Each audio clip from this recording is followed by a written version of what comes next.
Yay! Goodness. Hello! Let me make sure that this was posted.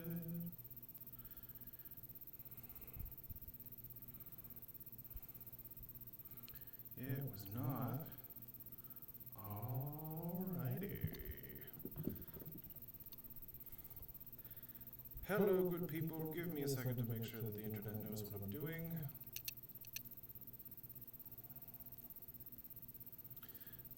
Because I totally know how to do all of this in a timely manner.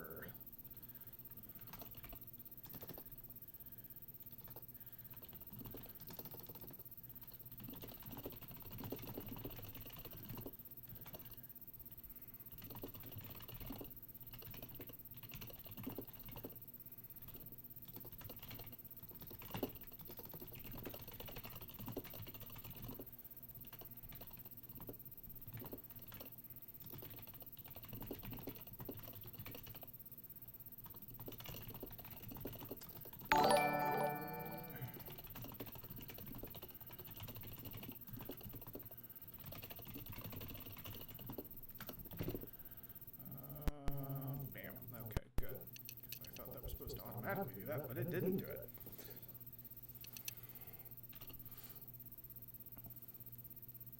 Yes, the keyboard noises. I actually enjoy keyboard noises. Which is like weird considering that I like am 99% sure I have misophonia.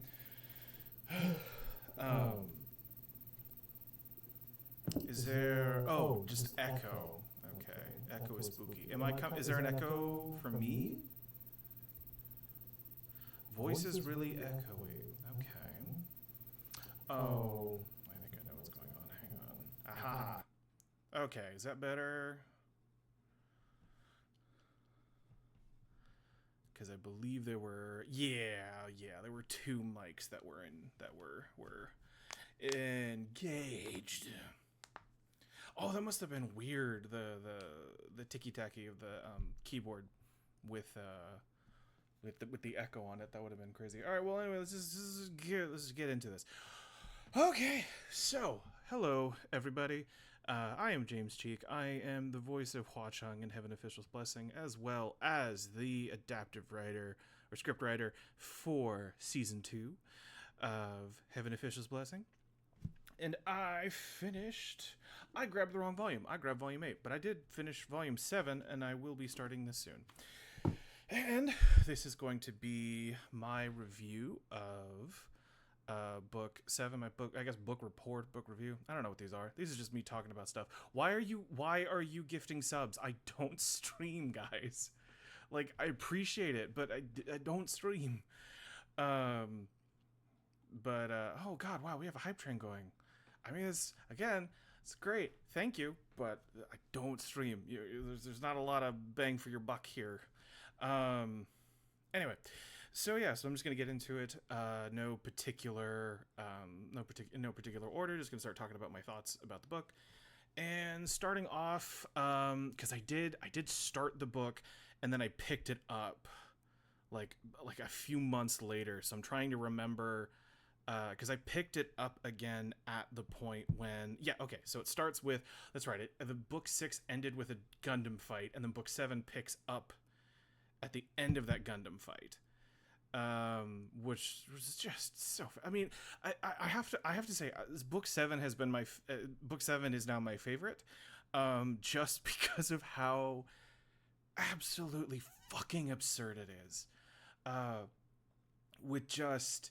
because this is sort of a book. This is sort of a series with characters that are theoretically supposed to be able to do these things on the reg. These are gods. These are insanely powerful, divine beings, and we haven't really seen anyone really flex their powers yet. Oh, good. I am just shaking my desk. But we haven't really seen anyone like just just sort of just unload essentially. And we've just had either like moments, just sort of like bursts of either violence or just skill in some way, and not a lot of like prolonged or just like sort of thematically appropriate undercut moments, like the duel with Long Chenshou and Xie Lian, where he just ties him up in Roye, and so like for this just to be an absolute just knockout drag out fight for a long ass time was, or for the most part, was amazing. I loved the preceptor. I forget what his name is, but I just loved him because he came in instantly, had just like a shit ton of character. Mei King, thank you, Mei Qing. I like he just had so much character and personality, and just like immediately like just kind of just like saw Xielian and Hua Cheng, and just basically just did like the back and forth, and then just like immediately figured it out, and then was just like, oh, this makes sense. Okay, why him? It just was being like an old man, even though he looks like he's 25, and then like talking about how his visage as a preceptor was just a show, because no one would believe that he would be that he actually would be who he was if he looked 25. So like, oh, that was really funny. Getting to see Windmaster again was interesting. Like it was nice in the sense that we got to see him at an exceptionally low point, and see him not be that different from what he was when he was a god. So that just sort of showed that the version of him that we saw is legitimately him. It's not some byproduct of having a spoiled life. And so I thought that was nice. And then just like, and then Hershwan showing up as Hua Cheng, which wasn't actually revealed in the book, I don't think. He just sort of like, Hua Cheng is just sort of in two places at once, and everyone's just like, okay, and they don't really think about it. But it's implied. Yeah, I mean, it was heavily implied. But it was just, I also thought that like he gave him his powers back, but he only just gave him his fan, which he was able to use. So yeah, it was so that was a whole thing that I was a little bit confused on, because I thought that he was gonna like ascend again, essentially. Wait, my hype train is long gone. Better luck next. What was I supposed to do during the hype train? That makes, I don't. Or is that for chat, or is that for me? I don't know. That's distracting. Go away. But yeah, so that was but yeah, that was a whole, that was interesting.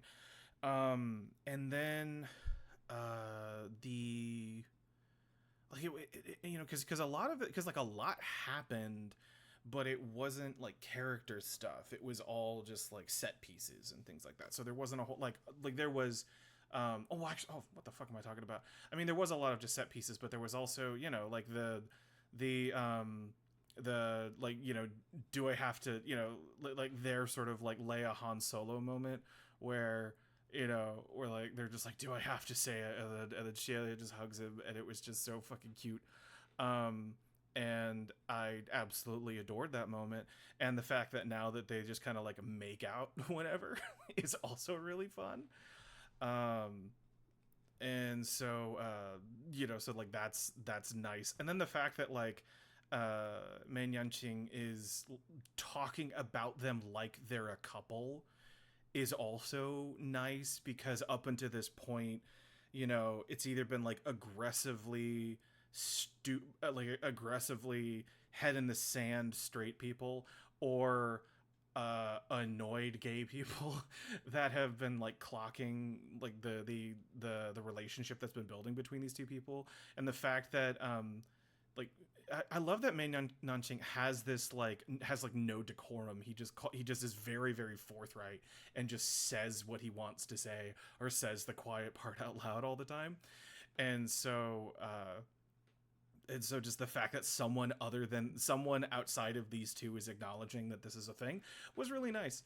And so I absolutely adored that, and this whole book made me excited for when the show, if and when the show ever gets to this point. This is also the first time that I have been genuinely worried for what may or may not happen in the show, because up until this point, like, so much of the romance and just like the gay of the book series and of the characters has been like thinly veiled but justified in various other ways, which is, it's own bit of frustrating. But now we're at a point where like the thin veil is gone, and it is, oh, Green Day's here, hey Green Day. And so, like it's just now it's just they're out and proud. It's 7 books in and they're out and proud finally. And so it makes me worry that they're going to like just be dumb and not commit. I mean they've got their own. I highly doubt that the studios working on the series have a desire to heavily censor it, but that it's just sort of a top-down decision well beyond the studio's control, for that to to be censored, because the show has been pretty like one for one with the book series thus far. And so this is like the one time where I've become concerned with some type of heavy censorship or heavy-handed, like just sort of talking around the point. And I do worry for that, but I also am excited for just seeing the Heavenly Capital turn into a giant fuck off robot, because that's gonna be fucking amazing. I loved just seeing Pei Ming getting just fucking wrecked by Xuanji, and just all of that, and just like all the people that he's pissed off coming back to make his life harder was really fun. Seeing Long Qianqiu come back was amazing, because I was really hoping that he would come back, especially after season 2 of the show, and how like wonderful of a job they did in fleshing out his character and giving him much more depth. And so I'm very excited for him, just even though he is there just for a hot second. I am glad that he comes back. I hope Little Guy comes back too, because Little Guy seems to be like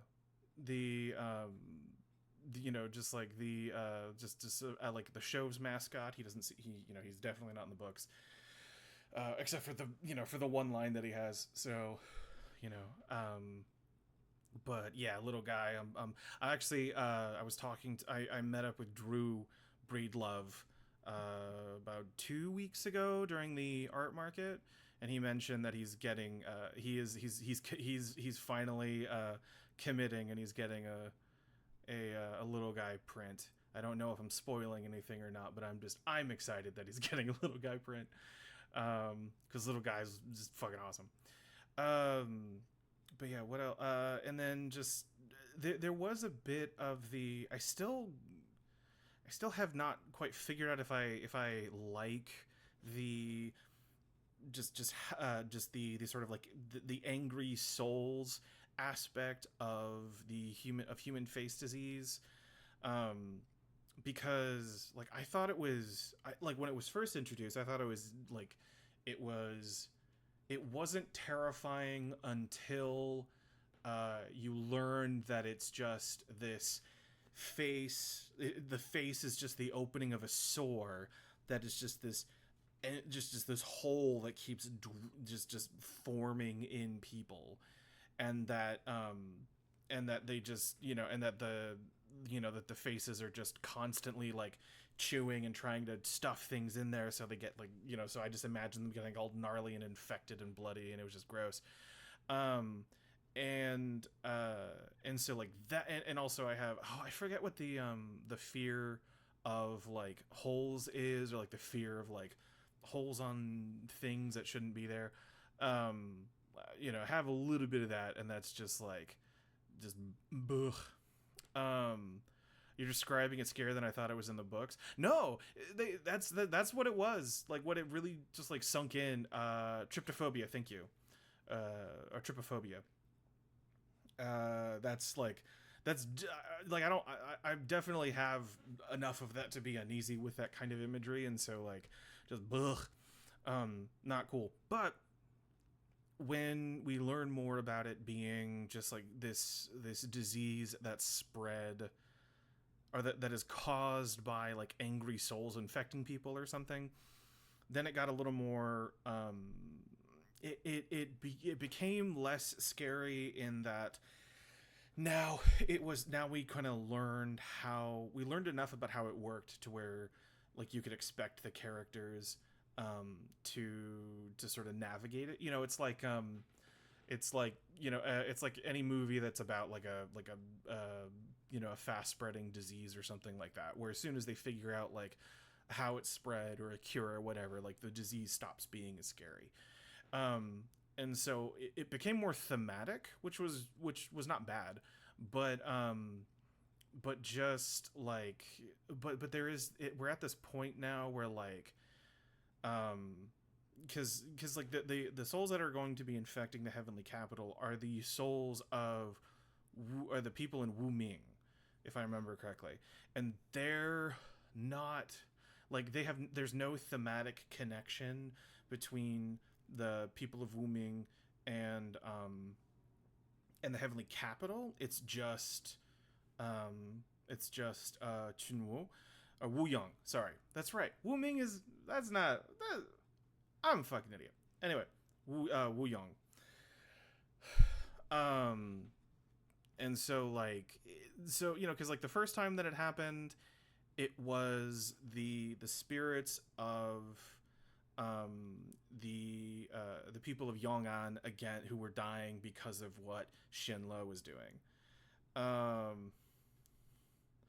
And then the second time, it was the people of Xianle, mad for what Yong'an did. And then now there's just this sort of like random collection of angry souls, and there's no thematic connection anymore. Now they're just sort of like a weird ghost cloud bad entity thing that also just seems to kind of disappear too, because as soon as like the jig is up, essentially, like, just the giant robot battle happens, and then that's it. Like the threat of that is gone seemingly by this book. And so like that was kind of, and then just the defense against the souls being a formation that Xialian had developed, independent of anything, but we don't really know what they do other than hold hands. Like we don't, like there's no other than just like it's people working together through pure altruism. Like there's no there's no sort of like there's no well, it's just people being good. It's just people being decent, essentially. And that's like what is protecting them from the angry, which is just a bit, the metaphor there seems to be a bit heavy-handed to me. Also, I apologize for just how like rambly I am. I did not take my ADHD meds today, so I'm a bit all over the place, and I'm gonna like cut off sentences about 3/4 of the way through them. And so and I'm gonna be jumping around subjects and remembering things randomly. To Tisk tisk James. It was no tisking. I did it because I needed to, because I accidentally stopped taking my antidepressants, and then my anxiety came back, and it was not fun. And being on stimulants and having your anxiety really really high is not a smart idea. Um, so anyway, where was I? I don't fucking remember. Oh yeah, the metaphor just seems to be pretty heavy-handed, um, and so it's, so it wasn't as, it just kind of felt like it didn't feel as important as it should have been, in my opinion. uh and it felt a little, and when they were like hunting for people and things like that whole sequence, even though it wasn't very long, that whole sequence just kind of felt like a fetch quest in the middle of, like a fetch quest, like in the middle of the third act of a video game, where it just cut the tension. And I kind of wish that it had, either there had been more urgency in what they were doing, or it happened, like it just kind of got truncated or something, or but that's really kind of like my only sort of gripe with the story, as far as I can remember. Well, that, and then also the whole Mei Nianqing, being like that whole like mystery of if he's really a bad guy or not, was that just like it got resolved so quickly, which is funny because like things like that can be resolved within one book, but this particular book was so fast paced that it really just sort of felt like, like they set up the mystery of him being evil or not, and then and then in the next episode it's immediately revealed that he's not evil.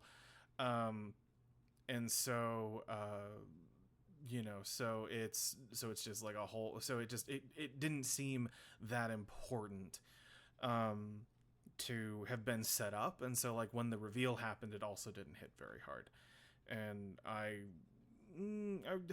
don't know if, well, it needed to make sense, or it would have happened still, because Chunwo would have just lied about that in general. I think the reveal of Chunwo being a bad guy was, I think, even though I knew that was coming, the reveal is really effective, where it's this sword that that like when it was introduced, like was immediately broken. Like we've never seen this thing work. And so it's just like the one, it just happens to be the one moment where his guard is low enough to where it would work, because even then they mentioned that it wouldn't have worked if he was like at full capacity. Also, didn't, if I'm correct me if I'm wrong, did Chunwo reforge the sword? Like, who repaired the sword, the ghost revealing sword? Because like it was just completely shattered. Also knew he was evil, but that the reveal happened. Yes, no, true. I knew it was coming in. Oh, Function just fixed it. Okay. So he just, so he had just, he just fixed it on his own. But even then, like it was just, it was just a really, like even knowing like what he was actually seeing it revealed, was just so really effective. And Zelda's art is also just perfect. Like it's just so good. And then also something that that's been happening, that's happened for me, is that like I have been avoiding spoilers, but I think I've mentioned this before, but even the spoilers that I have seen, like, have not done a good job in describing what's actually going on in the books.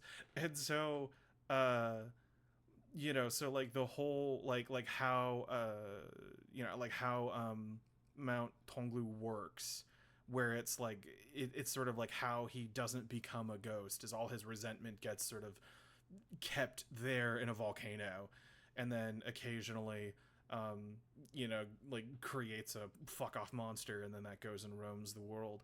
And then like it was both like cool and kind of eye rolly, because it was Because then all of a sudden Chunwo became the center of all of the evil that all the characters had dealt with, where he was he was he had created the Reverend of Empty Words. He had created the bridge monster that Xielian had just kicked the shit out of, and and some other things I can't remember, but it was just this like, oh yeah, it's all him. And it made sense because he was at the center, because he had been set up to be at the center of everything. But it was also kind of weird where he was also the center of like some other drama, well, indirectly. And so it was, well, I guess it's more of that, like, it's just the effect of his unleashing this like negative side of himself, being like a cause of negativity for the world. And so yeah, so I guess, now that I think about it, I think it's just fine. But and then just what it was, my brain, what was, oh yeah, and then just finding out that Chunwo hyper fixated on Xielian because of just some dumb shit that he said. like just the fact that he, the whole, like, like just the phrase heart, body, heart in paradise, body in the abyss, just because he fucking said that got Chunwo to want to decide to ruin his life. Like, that was just, it's amazing because it shows how fucking petty this guy is. And then just, and it's also so like it's so appropriate for Xielian for his life to be ruined by something that he says in passing or something that he does inadvertently. It's like Chunwo is such a fucking incel. It's really bad. And it's just, it was so, I love it personally. I love how petty and stupid it is, because it just shows how wicked he is and how scary he is too, because he has done this, and he has done everything not to like just to break him and mold him into something that he wants, like break him and mold him into something that fits within his worldview in order to prove his worldview right. And he's gone to extreme lengths and with extreme patience in dealing with him and trying to just ruin this poor guy, this poor little gay man. And now all of a sudden we're seeing like all of his power focused on him for the first time in 800 years or ever, I think.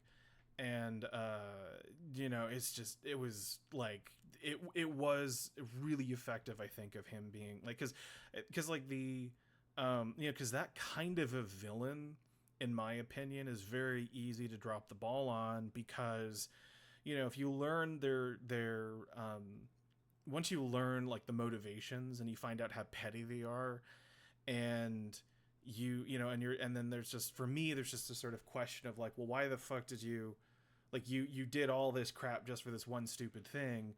And it just sort of like takes away any of the tension or fear of any of all the stuff that had happened before, all the machinations or anything like that. And it just becomes annoying, and the person just becomes annoying at that point. But I think Chunwo is defined in such a way where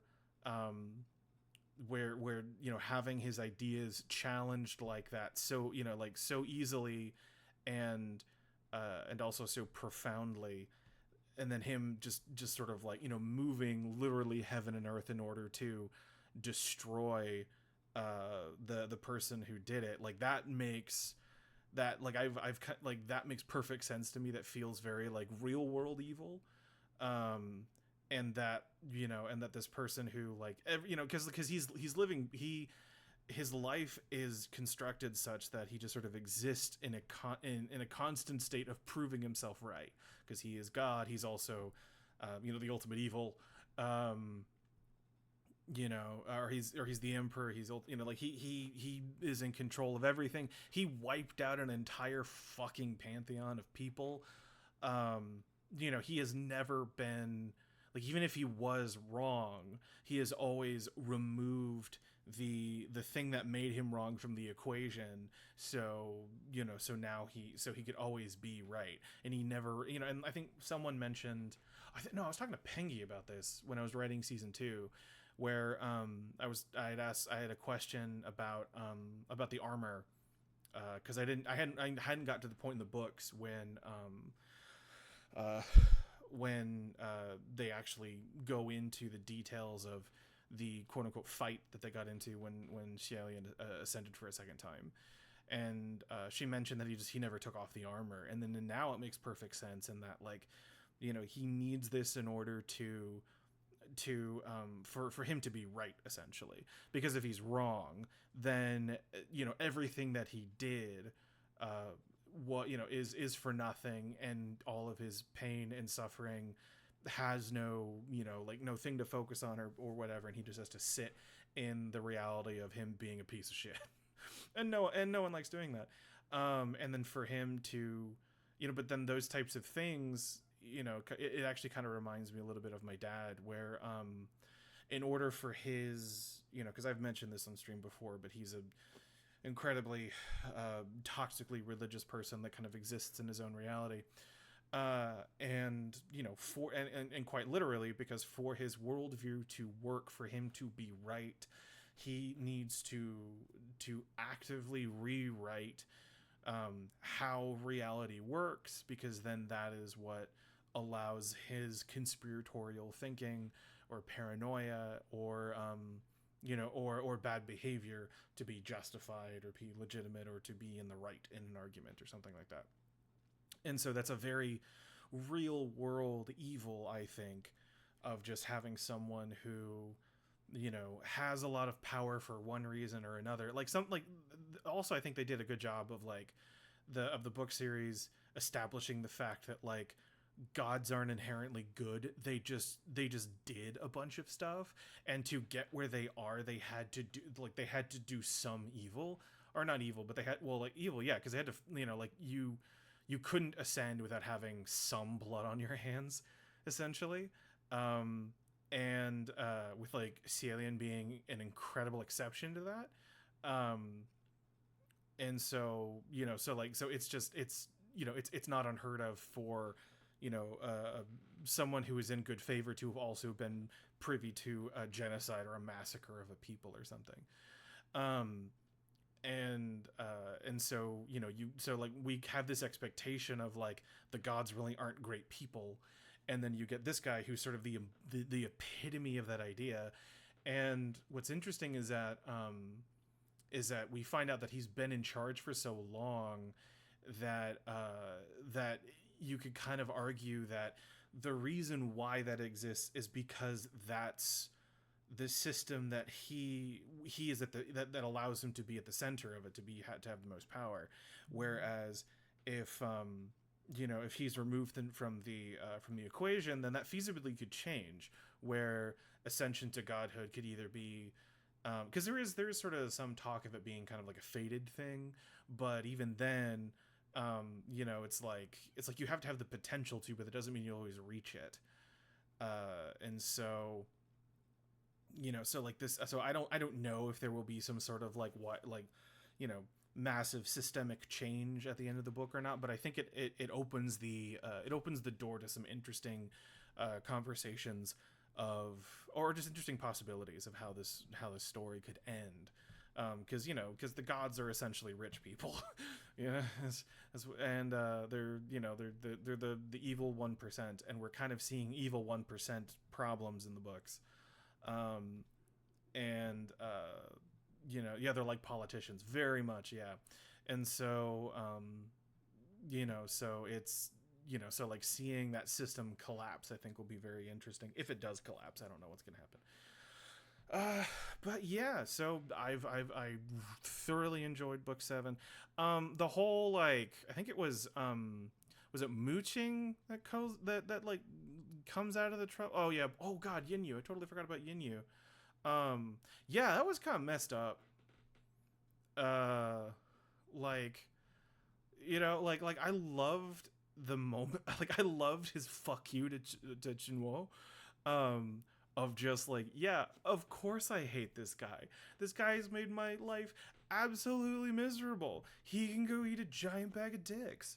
A wet sack of pickled dicks. Doesn't mean I want him to die. Yeah, I totally forgot about Yin Yu. Yeah, that's what always happens. Um, and it also made me curious about the cursed shackles too, because I thought it was just like I thought it was like a spell, but apparently it's a physical thing that you can rip out of somebody and have them bleed out.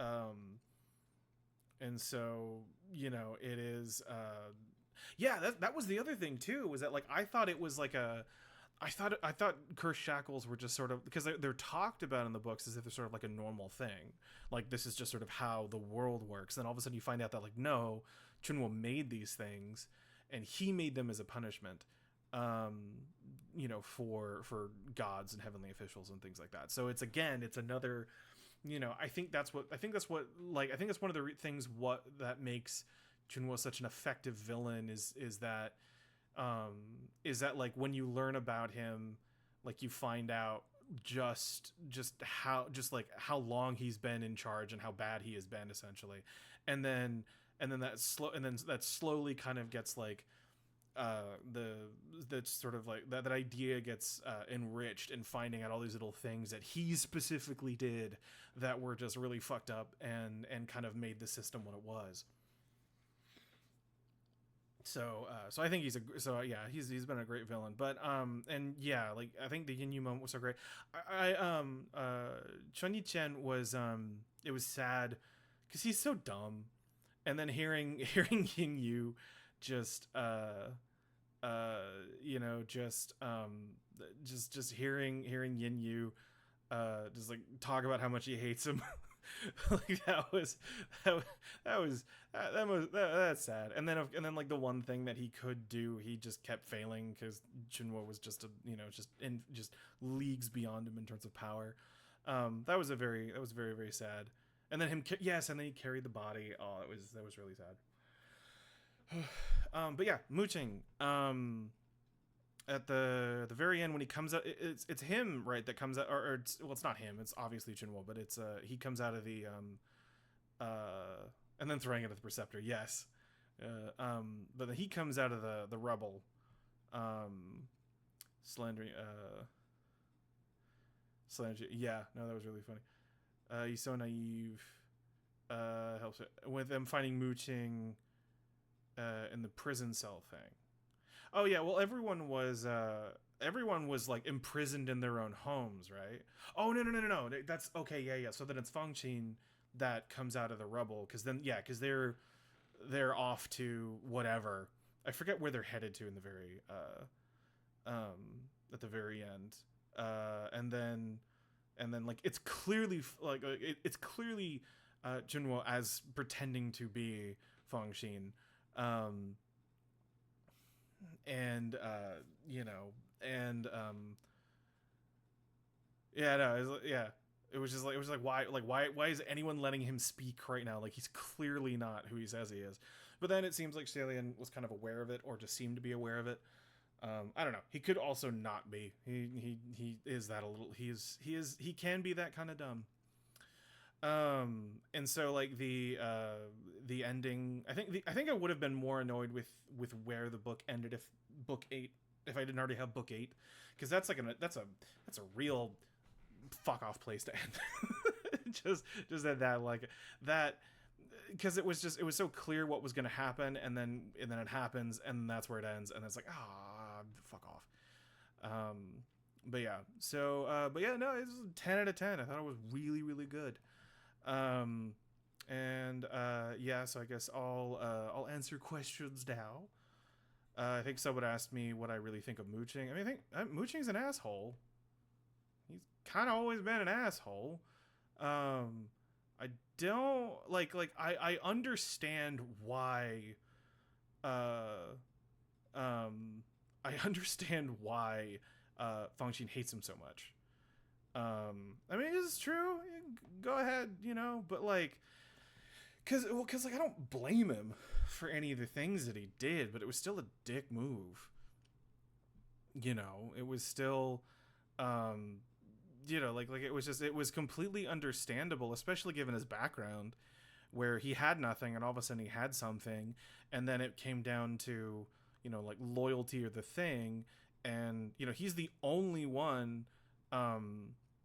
He's one of the few gods in heaven who did not come from royalty or direct connect, or or being directly a part of some sort of royal cadre. Like, he was a thief who got picked up by a weirdly empathetic gay guy, and that's what allowed him to ascend to godhood. Essentially, was that Shalian was just empathetic towards him, gave him mercy instead of punishing him, and a weirdly empathetic twink, yes, and so he's the one person really in the cast, almost, I would say.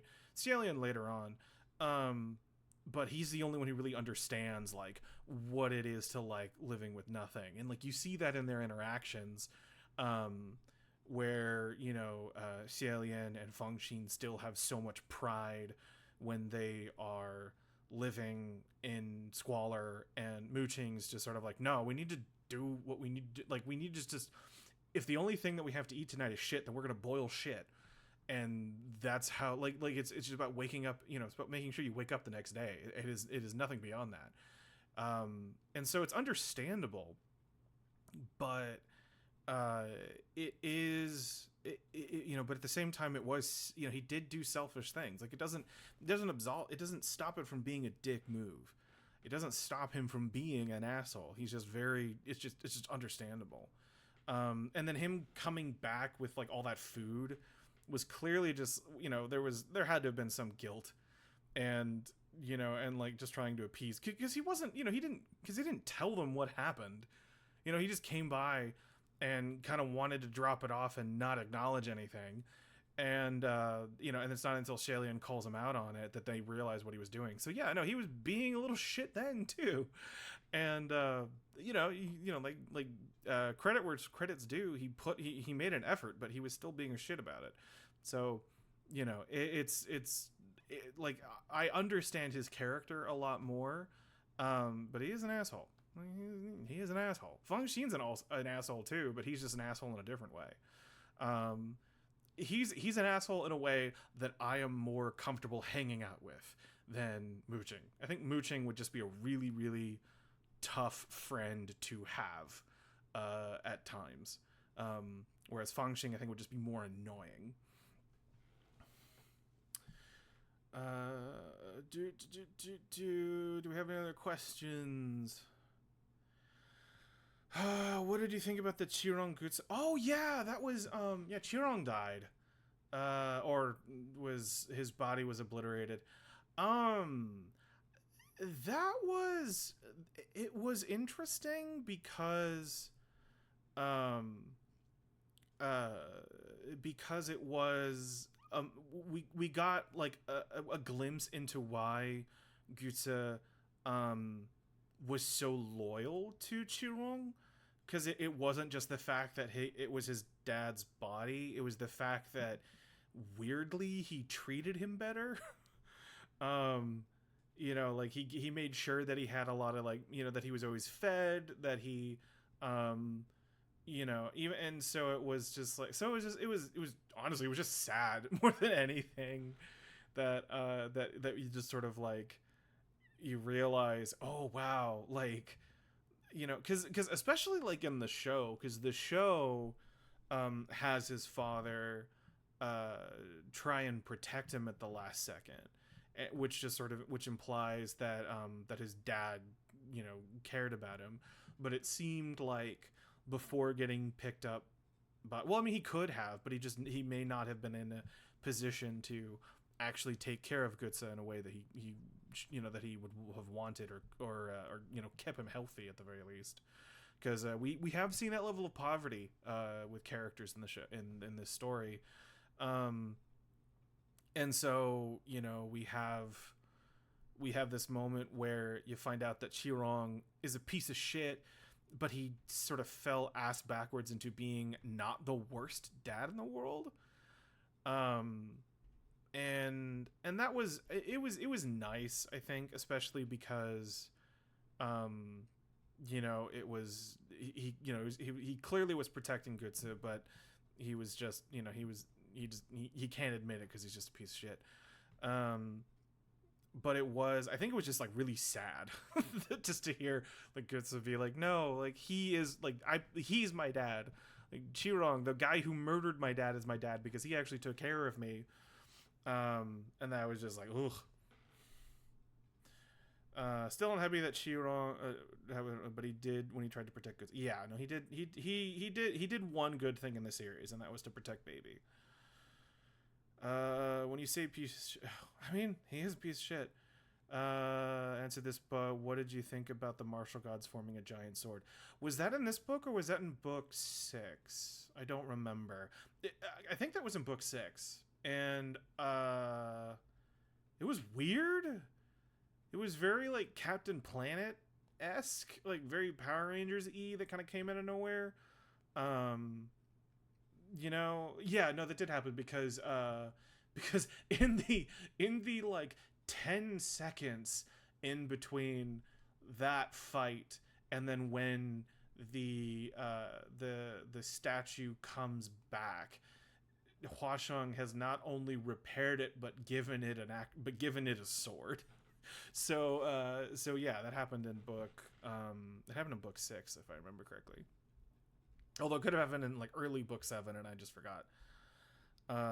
But yeah, no, just like everyone, I think everyone being just everyone being like, this is weird, and then Chun Yi-chen being like, nah. Have I read any of the extras? No, I will be reading them when I finish the book. I've been saving them for when I'm done. See. What did you think about general reaction to Xialian reaching out to Hua Cheng using the unrevealed password? I don't remember what his reaction was. Did he do like a 1/2-second pause or something when he realized that he had Hua Cheng's private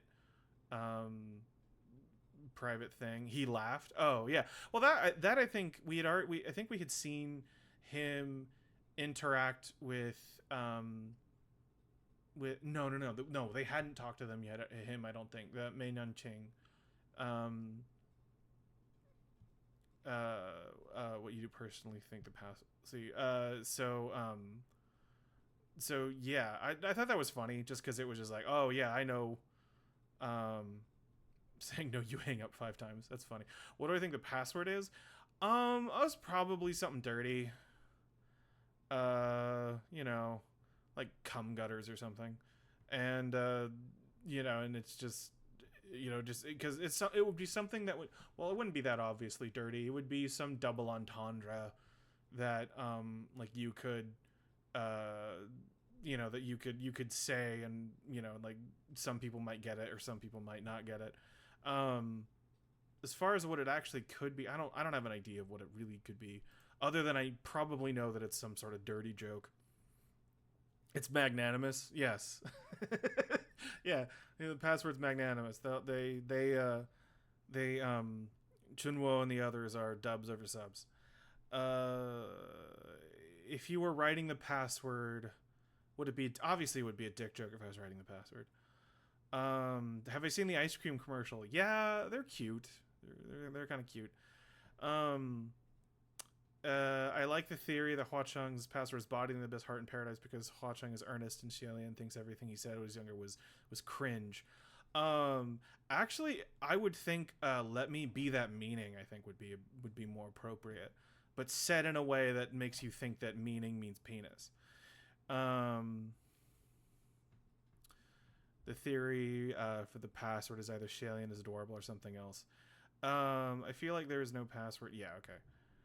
So do you think Hua Cheng is jealous of Lan Ying or not? I can't really tell.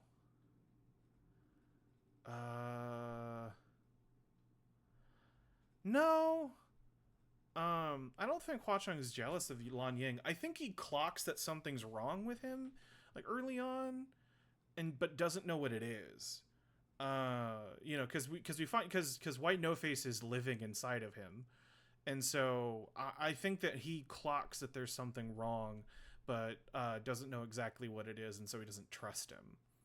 But I don't think that he's jealous.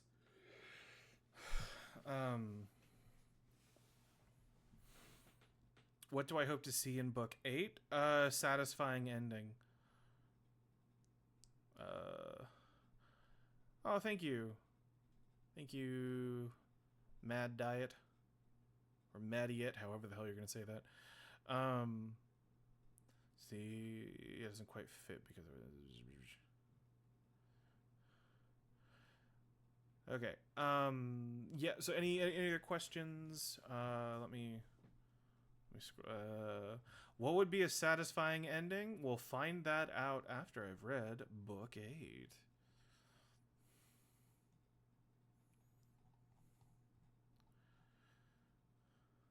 How much of the Chunwa did you know when writing season 2, specifically thinking Chunwa line with the context of book 6 and 7?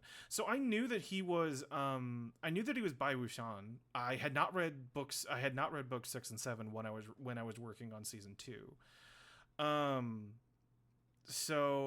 Seduce Trouble. I love how there's just so many like lines from the dub that have kind of like taken on lives of their own. Seduce Trouble was intended to be a double entendre to show that Chunwoo knows more than he would be knows exactly why Xielian is trusting of Hua Cheng and why he and knows that it's Hua Cheng, it was meant to be, it was sort of like it's like a dad teasing their kid, where he just says the one thing that isn't very obviously teasing, but it is to the kid because they know what they mean exactly. And so I wrote it with that intent, being it was something that like, oh yeah, Jinwoo knows that like he's got a crush on this guy, and he knows exactly who he's talking about. He just wants Xielian to tell him what he knows. But that was the intent of that. In the context of book 6 and 7, strangely enough, well, I think that's just sort of indicative of how solid of a story this is, because because something that with adaptive writing, something that is one thing that you're doing is you're not like inventing anything, but you are finding things that aren't obviously there. Like subtext in a scene. Like I could invent subtext, but even if I would be inventing subtext for something, if it's just like out of the blue, whatever, like the line doesn't work and it feels it doesn't doesn't work with the story, and it feels wrong. And so for something like that to just kind of have like the reward of having like new meanings as you continue with the story and learn more about the truth of what's going on, I think is just indicative of like my either luck or ability in keying into that dynamic that they have as characters, and then also just it being there in the story for it to be a payoff later. So I think it's just indicative of like it's just a good story, and that's and it's a well done story, and that's why that line can have like multiple meanings as context expands. I think I've answered this before. What's my favorite line from season 2 that I got to voice? She Gets It was really fun because I wasn't sure if that one was gonna make it or not. Um, but was there one? I think the whole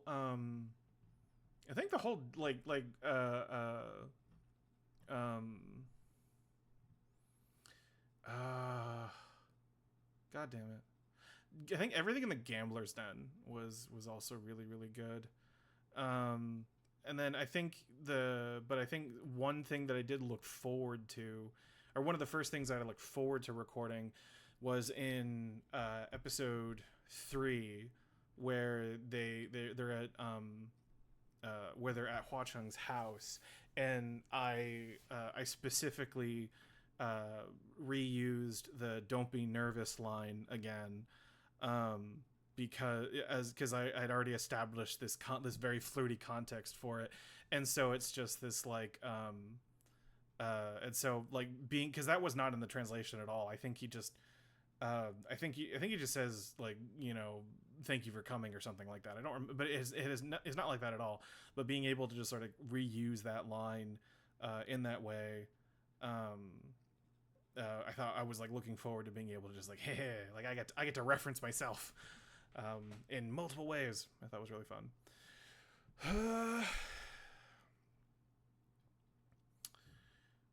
Favorite illustration from this volume? Shinwo's reveal. That's like I enjoy, or Yinyu's like dying moments is also really good. I think the reveal though, that one actually, both of those stuck with me, but that one the Junwo one more so.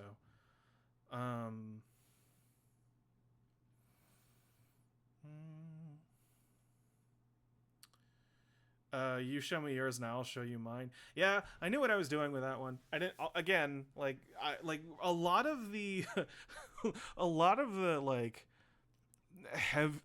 heavier double entendre lines had alternates. They had like more closer to the translation alternates, and to Jerry Jules' credit, he went with the primary lines instead of the trans alts. So like, Jerry signing off on a lot of those was really great.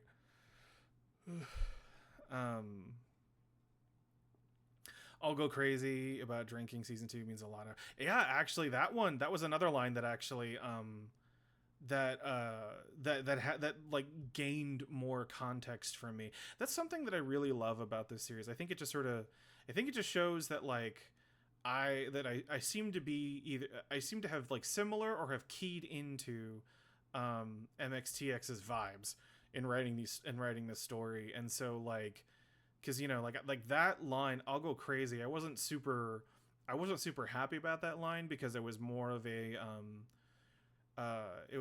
just out of necessity, because the flaps were so short, and I didn't really know what he was getting at either, so it was just sort of like trying to make sort of the awkward translation work. And then after reading book 6 and seeing when he did get drunk and just become like, just this, trying to swear for the first time in his life, like that was just like, oh, okay, this is what he meant. And then now being that line being like, I'll go crazy, it's just like, oh yeah, he's like referencing something specific. And then just the way that it plays in the scene, and the way that Howard performed that line also is just really just perfect. But yeah, after reading book 6, that line definitely took new context. It was very kid saying fuck for the first time. Oh yeah, there was I have a very distinct memory of when I was learning how to swear, and I was at the beach. We were out, like, there was like a big wave coming by, or big, relative to us, and I think we were just like yelling things or something, and I just yelled holy fuck mama, and I thought that was like that was like an effective swear. I remember feeling embarrassed that I said it because it was just so weird. But then, you know, now I just I continue that tradition of swearing weird. So, yeah.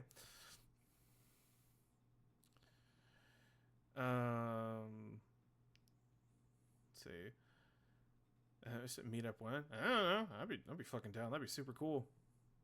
Holy fuck, mom. Ugh, Jesus. Janlan baby daddy was how? Why is that a question? Ugh.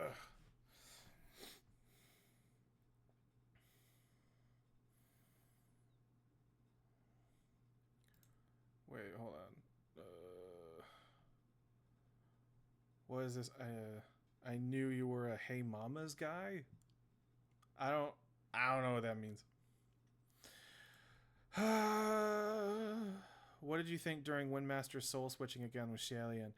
I thought it was fun, just because it was this like, because it was such a big thing during their story, and then for the dark for the Blackwater arc, and then for it to come back, and like the reason that it works is because it's a stupid way of doing that.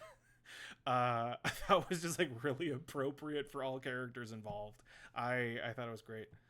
Oh, Crimson Rain is asking that you put on clothes. Yeah, that was funny. Of just him being naked the whole time. Happy late Mother's Day, haha. Would I ever read another the MXTX's other series? I'm not. I'm curious about the new book that she's working on. But and I may check that out when I may check that out if and when it gets localized.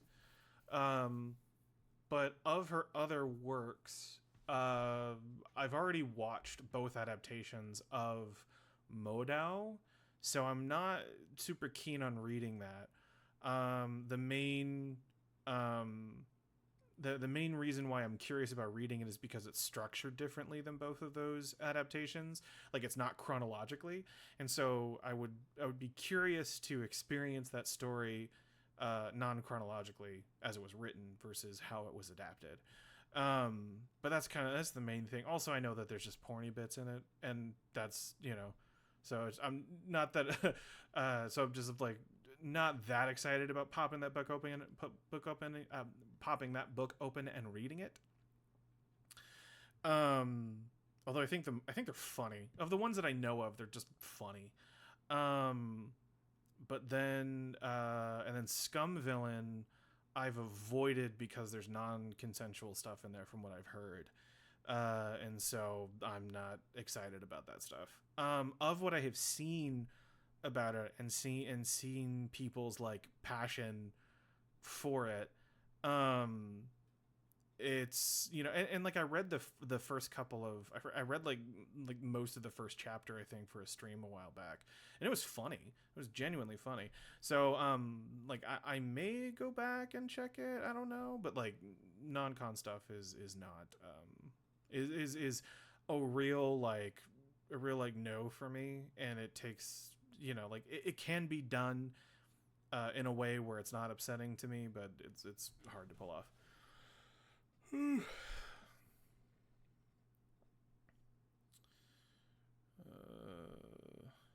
Oh, 123 thing for the nickname. Oh yeah, that'd be fun. James Cheek find the mole rats on what? I don't know what this is. Don't tell him about the mole rats. Okay, don't talk about the mole rats.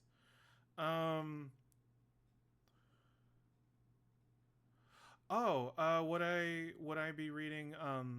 Would I consider reading Bahi? Actually, I would, specifically because the majority of queer media that I have engaged with has been just gay men love stories or gay men stories.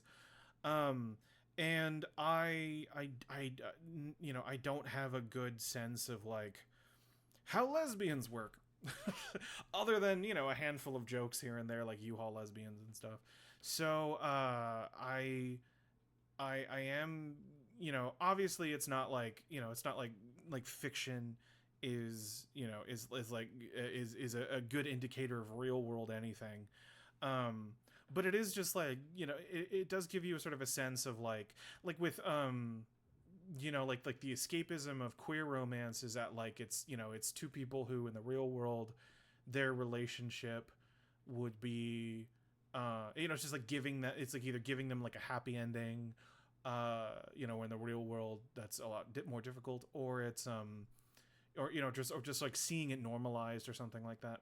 So no, I would love to read some Bae stuff, especially because it's like it's female characters, and I love a lot of, and so I love well written female characters.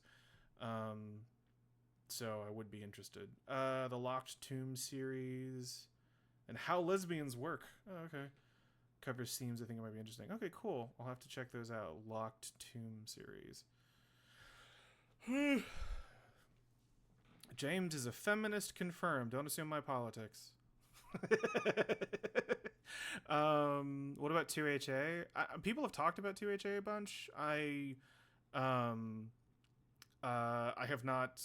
Nothing like people have also talked about like non-canon 2HA stuff, so I've avoided it. The only other Danmei series that I'm genuinely interested in reading is Little Mushroom, or My Little Mushroom, just because I need to know how a gay little mushroom can be gay in a little mushroom. That makes no fucking sense to me. And people keep saying it's a really good book, and I'm like, I don't understand how this is not a parody, but I have to find out, because it's just Little Mushroom. Oh, you just finished it? Nice. About the fish Danmei, I've seen pictures of it. Isn't it just some guy? Wait, is it actually a fish? I thought it was just like a dude who's trapped as a fish, not like wait, there's an empreg fish. What the fuck? It's a fish transmigrate. Wait, okay, so so he's an actual fish. What the actual fuck? Huh. Okay. Yeah, that's a little mind opening. Probably not.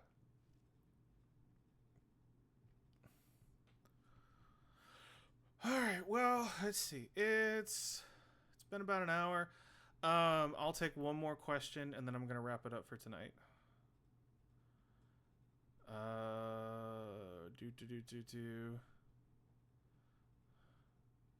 Let's see. The mushroom is an iconic character. Isn't the love interest isn't as compelling as a bit ever. Okay, so someone asked me this one. If I were Main Ching, who had all the knowledge of all what Jinwoo was planning to do to Xielian, what would you have done in his stead to protect Xielian? I don't think, not to knock being asked this question, but I don't necessarily think that that's a very interesting question. Because because those sort of like those like hard what if questions are kind of like, they're just sort of like they're sort of would you rather things where it's like it doesn't necessarily matter what I say because it's not what happened. And like if it's me, I don't think I would have done any better than Mei Ching. He did his best and fucked up, and he had and also I don't like he whether or not he was successful, he had his reasons for what he did.